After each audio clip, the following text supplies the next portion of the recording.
Isang importanteng katanungan na marahil kayo, gusto yung malaman din ang kasagutan. Kailan ba huling kinilig ang isang Mr. Long Mejia? Yes, Luis. Kinilig ako kanina, mga 8:30 bago ko Wow! pumunta rito.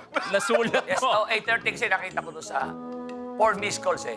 Tapos tinignan ko yung text, sabi, ang tanong lang sa akin, tuloy ba yung taping mo ngayon? Ingat sa biyahe. Nakita ko, Ivana Alawi. Wow! Wow! Pero ito mas malupit na kilig. Oh. Kahapon nangyari yun. Oh. Bago pagkatapos natin dito, siyempre, beso-beso, paalaman, si Mami Ganda, bumeso sa akin. Tapos? Yun ang kilig na matindi. Pagkatapos niya akong beso, andun yung kilig nung after dalawang hakbang, hinahabol ako ni Lester. Yung pala kaya ako hinahabol. Yung postisyo ni Mami Ganda naiwan sa naiwan dito. I Want and Kapamilya Online Live, together forever tayo.